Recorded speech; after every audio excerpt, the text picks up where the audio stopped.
Bienvenidos al Brunch. Investigamos, luego hablamos. Una producción de Mexicanos contra la Corrupción y la Impunidad. ¿No tuviste tiempo de leer las noticias más importantes sobre corrupción e impunidad? No te preocupes, en este podcast te contamos, en pocos minutos, todo lo que debes saber para mantenerte en la conversación y estar bien informado. Soy Marina Gómez Robledo, investigadora de Mexicanos contra la Corrupción, y hoy, sábado 8 de noviembre, te cuento las noticias más importantes de la semana. Empezaremos analizando lo que significa un tema muy amargo, el asesinato de Carlos Manzo. Seguiremos recordando la cantidad de dinero que los mexicanos hemos perdido como consecuencia de los grandes escándalos de corrupción del pasado. Hablaremos de cómo el Estado de Derecho en México ha retrocedido. Te contaremos en cifras la amenaza de sufrir un acoso sexual que todas las mexicanas vivimos a raíz del video que todos vimos donde nuestra presidenta Sheinbaum fue víctima de acoso sexual. Saldremos de nuestras fronteras y llegaremos a Brasil para hablar del operativo policial en 2 favelas de Río de Janeiro, que dejó a más de 120 muertos. Y terminaremos con una buena noticia que esa no te la adelanto. Así que, ¿ya tienes tu café o mimosa lista? Disfrútala y acompáñanos. Vamos a comenzar este brunch con un trago amargo, de esos que se sienten en el estómago antes del primer sorbo de café. La semana pasada nos dejó una noticia difícil de digerir: el asesinato de Carlos Manzo, alcalde de Uruapan, Michoacán. Un político que no solo hablaba de enfrentar al crimen organizado, sino que lo hacía, y que días antes de morir había pedido públicamente a la presidenta Claudia Sheinbaum no dejar solo a su municipio. Tengo mucho miedo, pero tengo que acompañarlo de valentía, no nos queda de otra, no podemos dar ni un paso atrás. Está en riesgo nuestra vida, está en riesgo la vida de nuestro gobierno y de los ciudadanos, inclusive la del propio presidente municipal. No quiero ser un presidente municipal más de la lista de los ejecutados, de los que les han arrebatado la vida. De acuerdo con la organización Causa en Común, al menos 56 actores políticos han sido asesinados durante este año, entre ellos 7 alcaldes. Una lista que se alarga con nombres y lugares que se repiten como un eco: Oaxaca, Guerrero, Hidalgo y Michoacán. Carlos Manzo fue atacado en pleno centro de Uruapan durante un evento por el Día de Muertos. Un símbolo doloroso, la celebración de la vida interrumpida por la violencia. Para entender qué hay detrás de este crimen y lo que dice sobre la inseguridad en el país, nos acompaña el periodista Alfredo Lecona. Pues yo durante todo este Día de Muertos interminable, desde el asesinato de Carlos Manzo, he pensado mucho en Michoacán, por supuesto, pero también he pensado mucho en Tlahuelilpan, Hidalgo. Y he pensado mucho en Tlahuelilpan porque para afirmar, como la presidenta de México lo ha hecho, que la guerra de Calderón no va a regresar, habría que borrar por lo menos los últimos 6 años de historia criminal nacional. Esa historia que apenas estamos conociendo, porque Tlahuelilpan fue donde nació la nueva guerra y se fusionó con la vieja. Pienso mucho en aquel viernes 18 de enero de 2019 como punto de partida de la configuración actual de nuestro infierno nacional, cuando en todas las pantallas aparecieron las imágenes de un chorro de gasolina descontrolado, saliendo de una toma clandestina en un ducto de Pemex, rodeado por niñas, niños, hombres y mujeres que llenaban bidones hasta que apenas llegó la noche y explotó. Pienso mucho en la conversación de aquellos días, de cómo convivían los reclamos por la inacción del ejército, la estigmatización de la pobreza y la desestigmatización del huachicol como práctica económica. Pienso y trato de explicarme qué nos pasó para olvidar a las 135 personas que murieron en Tlahuelilpan. Trato de explicarme cómo llegamos a cifras tan atroces. 135,500 personas desaparecidas solo oficialmente, que son más que todas las de las dictaduras latinoamericanas del siglo pasado juntas. Y es inevitable entonces recordar cómo pasamos de contar del 1 al 43 en el Zócalo en 2014 a contar hasta 400. Apenas este marzo de 2025 exigiendo justicia por el campo de exterminio en el rancho Izaguirre en Teuchitlán, Jalisco. Pienso en el rancho Izaguirre y no puedo dejar de pensar en los vínculos del alcalde de Teuchitlán con el huachicol fiscal. Pienso en el huachicol fiscal. Lo más grave del aseguramiento del Huachibuque el 31 de marzo de este año, que despertó todo, ni siquiera fue que hayan ocultado de inicio la mitad del combustible. No más 10 millones decían. La Marina no solo importaba el huachicol para las obras del ejército, también importó las armas de los cárteles que supuestamente enfrentaban en Tamaulipas. En un Tamaulipas en el que nomás no pueden parar las ejecuciones extrajudiciales del ejército. Pienso en los cárteles. Y pienso en el cártel de Sinaloa y en el Jalisco Nueva Generación. En el año de guerra en Culiacán. Pienso en los padrinos políticos de la guerra. En la industria de la gasolina, militares y sicarios que sostienen la economía de la narcopolítica en México. Y pues entonces pienso en Adán Augusto López Hernández. En Hernández Renan Bermúdez Requena y en que la barredora era sucursal del cártel Jalisco Nueva Generación, el mismo cártel ligado al arma que disparó contra el alcalde, un joven de 17 años, un hijo de la vieja guerra corrompido por la nueva. Y entonces entiendo por qué he pensado tanto en Tlahuelilpan, por qué he pensado tanto en aquel fin de semana de 2019 en el que convivieron la indignación y los videos de la explosión de un ducto. Pienso que 6 años después, eso somos, que esa guerra fue la que mató a Carlos. Gracias, Alfredo, por acompañarnos y ayudarnos a entender este trago tan amargo de nuestra realidad. Tomemos aire, demos un sorbo al café y avancemos hacia el siguiente tema. 10 años han pasado desde que escuchamos por primera vez nombres como la estafa maestra, Odebrecht o el esquema de empresas fantasma de Javier Duarte durante su gobierno en Veracruz. 10 años, y los desvíos multimillonarios siguen ahí, como cuentas incobrables que huelen a olvido. En total, la Auditoría Superior de la Federación calcula más de 9.500 millones de pesos perdidos, equivalente al triple del presupuesto anual de la Comisión del Deporte. Para contarnos más sobre cómo esta impunidad se cocina a fuego lento, nos acompaña Verónica Ayala, periodista de Mexicanos contra la Corrupción. Los desvíos multimillonarios que han sido documentados y consignados por las propias autoridades en 3 de los principales casos de corrupción en el país de la última década, como son la estafa maestra, Odebrecht y las empresas fantasma de Javier Duarte, han quedado en la impunidad. Aunque la propia Auditoría Superior de la Federación ha determinado montos multimillonarios y pese a los intentos del SAT por recuperarlos, los desvíos en la época de Peña Nieto se convirtieron en cuentas incobrables que suman 9.548 millones de pesos, de acuerdo con expedientes internos del SAT y con resoluciones del órgano de fiscalización revisados por Mexicanos contra la Corrupción y la Impunidad. Uno de estos casos es el de la estafa maestra, por el que los créditos fiscales determinados por la auditoría y ejecutados por el SAT suman 5.586 millones entre universidades, intermediarias y exfuncionarios. Entre ellos se encuentra Emilio Cebadúa González, exoficial mayor de la Sedesol y de Sedatu. A mediados de febrero de este año, un notificador del SAT acudió al fraccionamiento Rincón de las Lomas, en Coajimalpa, para entregar 6 mandamientos de ejecución de embargo a su nombre, en los que se reclamaba el pago de 1.117 millones de pesos, correspondientes a 5 pliegos de responsabilidades administrativas emitidos por la auditoría por presuntos desvíos ocurridos hace más de una década como parte de este esquema de corrupción conocido como la estafa maestra, de los que el SAT no ha logrado hacer efectivo el cobro. Otro de los casos donde la reparación del daño sigue pendiente es el de Odebrecht, en el que el adeudo actualizado a 2025 alcanza los 740 millones, mientras que en el caso de Duarte, entre los pliegos de responsabilidad contra Antonio Tarek Abdalá, los adeudos reclamados a empresas fantasma y a Moisés Mansur Cisneiros, el SAT tiene pendientes de cobro más de 3.222 millones de pesos. Los alrededor de 9.500 millones de pesos que el fisco mexicano busca recuperar de estos 3 casos equivale a más de 3 veces el presupuesto anual de la Comisión Nacional del Deporte o casi el doble de lo asignado en 2025 al Instituto Nacional de Bellas Artes. Pero en las diligencias, el personal del SAT se ha topado con empresas inexistentes, domicilios falsos, cuentas vacías y funcionarios que se amparan o negocian su libertad, por lo que más de una década después de los desvíos ocurridos durante el gobierno de Enrique Peña Nieto, la corrupción sigue impune pese a las promesas de Andrés Manuel López Obrador y de Claudia Sheinbaum de castigar a los responsables. Gracias, Verónica. Y justo a propósito de este estancamiento para alcanzar la justicia, tenemos sobre la mesa un análisis que desmenuza estos datos a nivel nacional. Resulta que México no solo no avanza, sino que retrocede en el Estado de Derecho según el Programa Mundial de Justicia. Para explicarnos este diagnóstico, conversaremos con María Amparo Casar, presidenta de Mexicanos contra la Corrupción. Pues yo quisiera ser portadora de buenas noticias, pero desgraciadamente, pues no se puede. Si no me quiero engañar a mí mismo y a ustedes. Vamos en México como los cangrejos. En materia de Estado de Derecho, y yo no concibo una democracia, si es que todavía la tenemos, sin Estado de Derecho, México no solamente no avanza, sino que retrocede de manera vertiginosa en eso que se llama el imperio de la ley.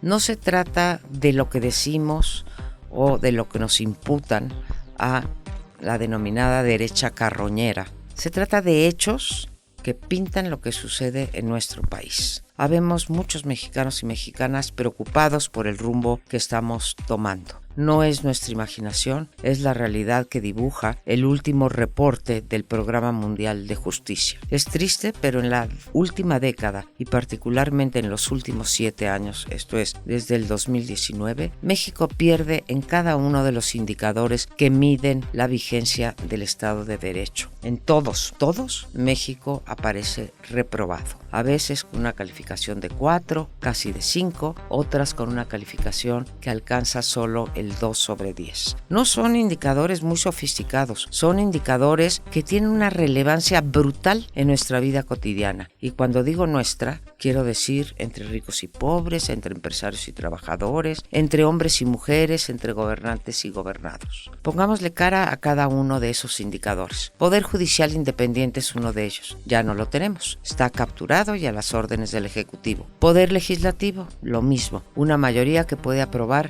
literalmente cualquier ley sin retroalimentación, sin negociación alguna. Órganos regulatorios, todos o desaparecidos o capturados. El INE, la Comisión de Derechos Humanos, la Comisión Reguladora de Energía, escoja usted el que quiera. Medios de comunicación, comunicadores y sociedad civil acosados por todos lados. Empresarios, pues ellos sin certeza jurídica. Me detengo un momento en los empresarios. ¿Cómo pedirles a los nacionales y a los extranjeros que inviertan si ponemos leyes leoninas y retroactivas en materia de impuestos, como por ejemplo la desaparición del amparo? ¿Cómo les pedimos que apuesten por México si les cambiamos 3, 4 y 5 veces las reglas de la aduana? ¿Cómo les pedimos su compromiso si cancelamos un aeropuerto o si rompemos las reglas del TEMEC? ¿Qué señal, me pregunto yo, les mandamos cuando emitimos un decreto que les impide descargar mercancía en el aeropuerto de la Ciudad de México o cuando desaparecemos el principio básico de la cosa juzgada? O sea, que cuando ganas o pierdes un juicio ya no rige el principio de definitividad. Esa es la última ocurrencia. ¿Y qué le decimos también a quienes se tienen que enfrentar, a usted y a mí, a la justicia cuando esta no es ni pronta ni expedita? Bueno, agregaríamos ni justa. Es una ficción. Reprobamos con una calificación de 2.6/10. Y cómo no, según el INEGI, casi el 40% de las personas privadas de su libertad en México, que son no pocas, 237,000, no tienen una sentencia. Y de la justicia criminal, bueno, pues mejor ya ni hablamos. Estamos hoy comprensiblemente conmocionados por el asesinato de Bernardo Bravo, el limonero, y de Carlos Manzo, el alcalde de Uruapan, pero detrás de ellos hay cientos de políticos y periodistas de los 3 niveles de gobierno cuyos intentos de homicidio, asesinatos o desapariciones están sin resolver y desde luego sin castigar. Y si creíamos que no había peor, pues reparemos en una otra variable, el de las consecuencias que pagan los funcionarios por eso que llaman conductas indebidas. Ahí también reprobamos y también con 2.5 de calificación. Otra vez, no es mi imaginación. ¿Dónde están los delincuentes del huachicol fiscal, de Segalmex? ¿Dónde están los responsables del desabasto de medicinas o los propietarios de empresas de amigos y familiares que reciben asignaciones directas y que encima no entregan lo contratado? Para terminar, nos miden también en derechos fundamentales y también ahí perdimos 8 lugares y reprobamos de manera rotunda en 3 de los más importantes: el derecho a la vida y la seguridad, el debido proceso para los acusados y el derecho a la privacidad. Ya no hablo de libertad de opinión y de expresión. Así estamos, nuestros queridos oyentes, en nuestro México, sin contrapesos, sin acceso a la justicia, sin certeza jurídica, sin transparencia, sin rendición de cuentas y con cada vez menos garantías para nuestros derechos, esos que se instauraron, sí, cuando gobernaban los neoliberales. Gracias, María Amparo. Escuchar esto deja una sensación de café sin azúcar, así de intenso, porque mirar de frente la impunidad es el primer paso para no acostumbrarse a su sabor.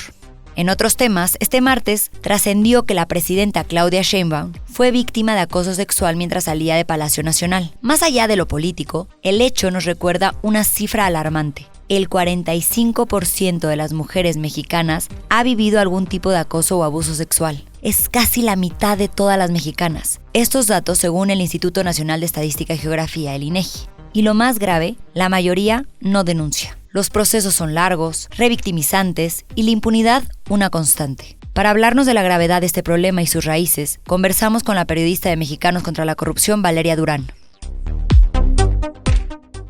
La presidenta Claudia Sheinbaum tiene razón. El acoso que sufrió en plena vía pública cuando un hombre tocó su cuerpo sin su consentimiento, vulnerando y violentando su espacio personal, es algo que viven o han vivido en carne propia todas las mujeres en el país. Lo que significa el acoso del que fue víctima la presidenta de México, que tiene acceso a seguridad personal y todo un equipo a su alrededor que debería de proteger en todo momento su espacio personal, no solo refleja un terrible descuido hacia la figura con más poder en el país, sino también lanza un mensaje aún más fuerte, claro y contundente. En México, cualquier mujer puede ser acosada sexualmente. Ninguna estamos fuera del alcance. Si quieres, puedes tomarla. La misma presidenta lo dijo en la declaración que ofreció al día siguiente. Ella dijo, si esto le hacen a la presidenta, ¿qué va a pasar con todas las jóvenes y mujeres en nuestro país? Las cifras oficiales del Secretariado Ejecutivo del Sistema Nacional de Seguridad Pública son claras respecto a la realidad que ya viven diariamente todas las mujeres del país y de la que ahora fue víctima también la presidenta. Tan solo de enero a septiembre de 2025 se han registrado más de 9.930 llamadas de emergencia relacionadas con incidentes de acoso u hostigamiento sexual en todo el país. Esta es solo una mínima parte de un problema gigante porque realmente, ¿cuántas de nosotras hemos llamado a emergencias cuando somos víctimas de acoso sexual? Si nos basamos solo en las cifras oficiales, hay 5 estados que concentran casi el 47% de esas llamadas de emergencia. Y es justamente en la Ciudad de México la que encabeza el primer lugar, con más del 11% de llamadas de emergencia que denuncian acoso sexual. Detrás de ella le siguen estados como Chihuahua, Estado de México, Baja California y Guanajuato. Pero si lo analizamos por el número de habitantes por estado, la historia da un giro. Bajo esa realidad, es el estado de Colima el que encabeza la lista. El Instituto Politécnico Nacional desarrolló el llamado violentómetro y en él colocó al manoseo y las caricias agresivas justo a la mitad de un sistema de medición que busca visibilizar los tipos de violencia de género que sufren las mujeres, donde el punto culmine son los feminicidios. Esto nos indica que el acoso sexual para nada es un tema menor o que deba tomarse a la ligera. Tras lo sucedido, Claudia Sheinbaum confirmó que decidió levantar una denuncia contra su acosador. Y no solo eso, además le pidió a Citlali Hernández, titular de la Secretaría de las Mujeres, revisar si el acoso es un delito penal en todos los estados. ¿Quieren que le demos un spoiler? Bueno, pues el acoso sexual ni siquiera está reconocido como delito en el Código Penal Federal. Haciendo un análisis rápido de los códigos penales estatales en todo el país, confirmamos que tampoco los estados de Aguascalientes e Hidalgo lo tienen incluido en su Código Penal. En la Ciudad de México sí está incluido como delito en el capítulo de los delitos relacionados con el abuso sexual, específicamente en el artículo 179. Ahí dice textualmente que a quien realice una conducta de naturaleza sexual indeseable para quien la realice o que cause un daño o sufrimiento psicoemocional que lesione su dignidad, se le debe imponer una pena de 2 a 3 años de prisión. Parece que falta poco para que realmente el acoso sexual se vuelva un delito homologado en todo el país, pero eso es solo el comienzo de la lucha contra la violencia de género, ya que no surtirá efecto sin grandes cambios que se reflejen también fuera de las leyes. Desde octubre de 2022, Mexicanos contra la Corrupción y la Impunidad ha documentado cómo los recursos que deberían de ser destinados para apoyar a las mujeres, incluyendo las investigaciones a delitos como el feminicidio o el acoso sexual, se gastan en otras cosas. El anexo 13, que es la etiqueta bajo la que se guardan y gestionan estos fondos, destinados a erradicar la violencia y discriminación por razones de género, en realidad no se usa en su totalidad para este fin. Solamente el 4% de esos recursos se destina a este objetivo, mientras que el gran restante se utiliza en otros programas sociales que nada tienen que ver con las mujeres. La presidenta ha dicho que quiere lanzar una campaña de educación a los hombres para promover el respeto a las mujeres. Lo que le pasó la ha hecho voltear a ver, por fin, a las mujeres. Como ella lo dijo al reconocerse víctima, es un tema de dignidad de las mujeres y de reconocimiento de nuestros derechos. En la Ciudad de México, la pena por el acoso sexual va de 1 a 3 años de cárcel. La denuncia está hecha. Quizás las consecuencias para su agresor lancen un mensaje aún más claro para el resto de los hombres del país, que es que en México sí puede haber consecuencias cuando se toca a una mujer sin su consentimiento. Quizá el desenlace de este lamentable hecho marque en realidad también el inicio del fin de la impunidad de los delitos de violencia contra la mujer, en un país donde por años se ha lanzado el mensaje de que si tocas a una mujer, no pasa nada. Quizás ahora realmente pase algo que cambie la realidad de todas. Gracias, Valeria. Ojalá algún día podamos hablar de justicia. Mientras tanto, seguimos porque el mundo no se detiene, aunque a veces se tambalee. Viajamos ahora a Brasil, donde la violencia se sirve sin medida. Un operativo policial en 2 favelas de Río de Janeiro dejó más de 120 muertos, incluidos 4 policías. Una redada que, según las autoridades, buscaba desmantelar a la banda Comando Rojo, pero que terminó dejando un saldo de horror. Para entender las implicaciones de este hecho y lo que refleja en la región, nos acompaña el periodista Felipe Batín, especialista en seguridad pública.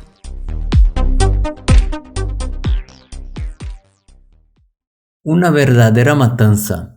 Así se puede definir la operación policial del 28 de octubre contra el grupo narcotraficante Comando Rojo, en 2 favelas de la ciudad de Río de Janeiro. Nunca en la historia de Brasil hubo una operación policial con tantos muertos en un solo día. 121 personas, entre ellas 4 policías. Los demás eran jóvenes, la mayoría soldados del narcotráfico, según la policía. No eran los jefes del grupo contra quienes habían órdenes de prisión. ¿Qué les pasó? Lograron escapar y ni siquiera viven en las favelas. A pesar de los fallos, el gobernador del estado de Río, Cláudio Castro, consideró la operación policial un éxito rotundo. Se sumaron a él otros gobernadores, todos ellos de la derecha brasileña. Los jefes de la policía afirmaron a su vez que se cumplieron los objetivos. De nuevo, al menos 121 personas murieron. Las encuestas del día siguiente ayudan a entender la euforia de las autoridades, sobre todo del gobernador Castro. La mayoría de los brasileños, sobre todo los cariocas, apoyaron la acción policial. En un país donde la seguridad pública es históricamente una de las principales preocupaciones de la población, la violencia del Estado todavía tiene el respaldo popular. Y esto es un detalle importante para considerarse un año antes de las elecciones generales. Además, la operación se produjo en un momento delicado para la derecha brasileña. El expresidente Jair Bolsonaro fue condenado hace pocas semanas por intentar un golpe de Estado. A su vez, el presidente Lula ha recuperado su popularidad ante la población y lidera todos los sondeos para las elecciones de 2026. Además, Lula ha presentado al Congreso Nacional nuevas propuestas para incrementar la participación del gobierno federal en la seguridad pública junto a los gobernadores. Una demostración de lo que propone Lula se produjo en otra operación policial. El 28 de agosto, la Policía Federal, en colaboración con autoridades de varios estados, golpeó las actividades económicas de empresas y personas con vínculos con el PCC, el principal grupo narcotraficante brasileño, lejos de las favelas y sin disparos. Sin embargo, el gobernador Castro y sus homólogos de la derecha brasileña presionan públicamente por una ley que a los grupos narcotraficantes brasileños se les considere como narcoterroristas. Una clasificación que para el gobierno Lula podría incluso justificar intervenciones de Estados Unidos en el territorio y la política brasileña. ¿Les suena familiar? Así que la matanza en Río de Janeiro es también un intento de la derecha brasileña de liderar una vez más el debate sobre la seguridad pública. Y lo hace a través de una forma que los latinoamericanos en general conocen desde siempre, en que la muerte sirve de espectáculo electoral. Como suele decir una importante periodista brasileña, en Río la operación policial más mortal es siempre la siguiente. Gracias, Felipe. A veces pareciera que en América Latina compartimos las mismas recetas de violencia, solo que con diferentes ingredientes. Pero no todo en este brunch son malas noticias. Vamos a cerrar con una historia que suena literalmente a esperanza. Después de meses de trámites, los instrumentos donados por Suiza a la orquesta Youth Sinfonietta Chiapas finalmente fueron liberados del puerto de Veracruz. Violines, flautas y clarinetes que estuvieron a punto de ser destruidos y que hoy podrán volver a sonar en manos de jóvenes músicos. Para contarnos cómo se logró esta recuperación, nos acompaña la periodista Carmen García Bermejo.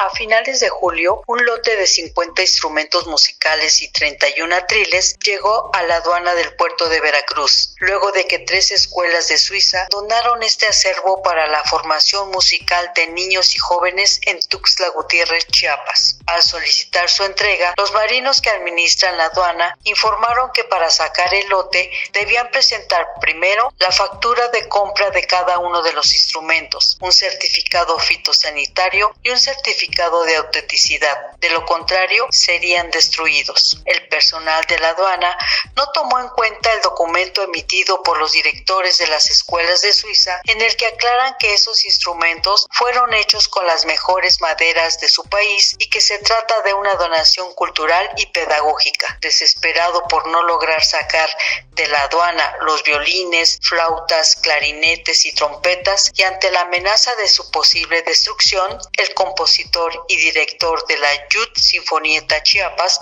Roberto Peña Quesada, denunció el caso a Fábrica de Periodismo. Una vez publicada, la información llegó a la conferencia matutina y la presidenta Claudia Sheinbaum ordenó su investigación. Altagracia Gómez, del Consejo Asesor del Desarrollo Económico, tomó el caso. Le llamó al músico Roberto Peña Quesada y le dijo que los instrumentos estaban en un almacén privado. Un día después, Roberto Peña recibió otra llamada. Era el contraalmirante Luis Guerra Chacón, a cargo de la aduana del puerto de Veracruz. Con tono serio y firme, le explicó el proceso que debía seguir para liberar los instrumentos, pero le advirtió: su contenedor está en un almacén privado y debe pagar 1,500 pesos por día para sacarlo. Al hacer cuentas, Roberto Peña perdió la esperanza de recuperar los instrumentos. La carga llegó el 26 de julio al puerto de Veracruz y para finales de septiembre la deuda ascendía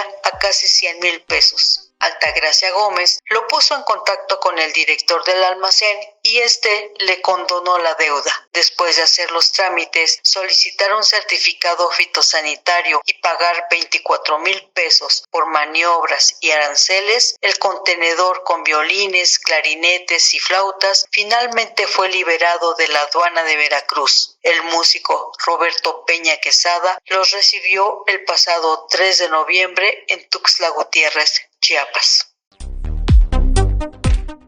Gracias, Carmen. Qué gusto cerrar con esta melodía, la de la colaboración y el esfuerzo que rescata la cultura, incluso entre el ruido de la burocracia. Porque sí, a veces entre tanto agrio parece un bocado dulce que nos recuerda por qué vale la pena seguir sirviendo el brunch cada semana. Y con todos estos temas terminamos por hoy. No olvides compartirlo y seguirnos en todas nuestras redes para mantenerte informado y sumarte al combate contra la corrupción y la impunidad. Gracias por acompañarnos. Nos escuchamos en el siguiente episodio. Hasta el próximo brunch. Esto fue El Brunch. Investigamos, luego hablamos. Producción y dirección, Lucía Vergara. Conducción, Marina Gómez Robledo. Voz, Verónica Ayala. Guión y difusión, Janine Baquerí. Diseño de portada, Paola Calvo. Una producción de Mexicanos contra la Corrupción y la Impunidad.